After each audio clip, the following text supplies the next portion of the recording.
In this presentation, you will learn about Protestant ethic and the spirit of capitalism as explained by Marx and Weber.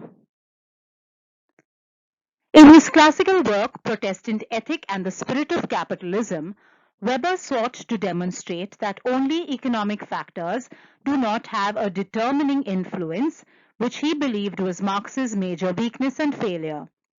In Protestant Ethic and the Spirit of Capitalism, Weber traced the impact of Protestantism, primarily Calvinism, on the rise of the spirit of capitalism.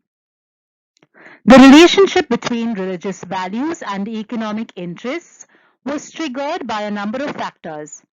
Weber noticed that Protestants, particularly Protestants of particular sects, were the chief captains of industry and possessed more wealth and economic means than other religious groups, namely the Catholics.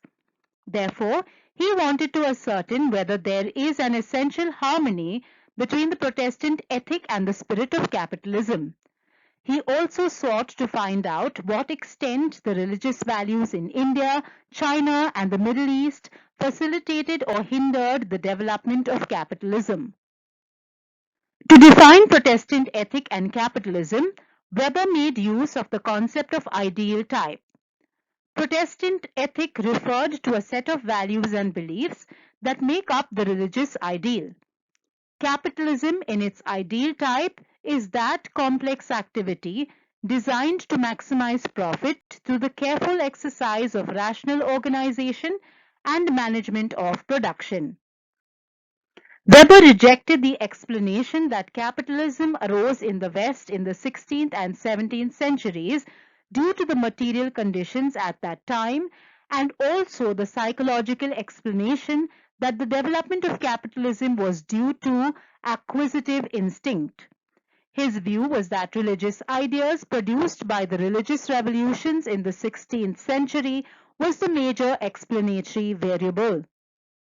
Weber identified a number of values in Protestantism, particularly Calvinism, that led to the growth of capitalism. The shift from ritualistic and otherworldly orientation to down-to-earth pragmatism.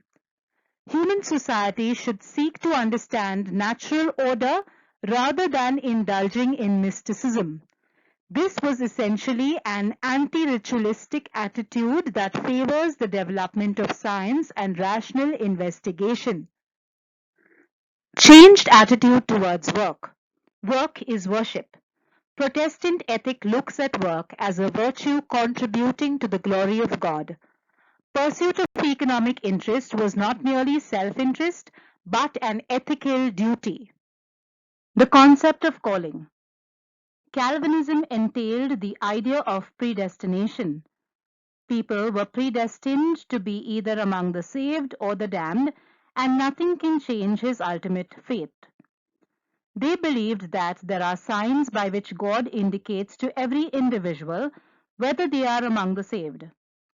People were urged to work hard, to be diligent, so that they could uncover the signs of salvation, which was to be found in economic success. The Calvinists were urged to seek gainful enterprises, accumulate wealth, and become a man of vocation and prove their destiny. New attitude towards collection of interest on loans. Calvinism prescribed collection of interest on loans, which was prohibited in Catholicism. This led to increase in economic activity, establishment of lending houses, new investments, and new floating capital. Strictures on alcoholic beverages consumption, rejection of holidays. This encouraged working throughout the year for maximum utilization of capital and other investments, leading to greater productivity and encouragement of literacy and learning. Protestant asceticism. Protestant ethic incorporates the idea that one should abstain from earthly pleasures. On one hand, it urged people to accumulate wealth, and on the other hand prohibits the use of wealth for enjoyment. Thus, there is ceaseless pursuit of profit, not for enjoyment, but simply for the satisfaction of producing more and more. Weber was well aware that social and economic conditions have a reciprocal impact on religion. Though he did not deal with such relationships, he made it clear that his goal was not to substitute a one-sided spiritualistic and ideological interpretation for the one-sided materialistic explanation attributed to Marxists. Thank you for watching the presentation.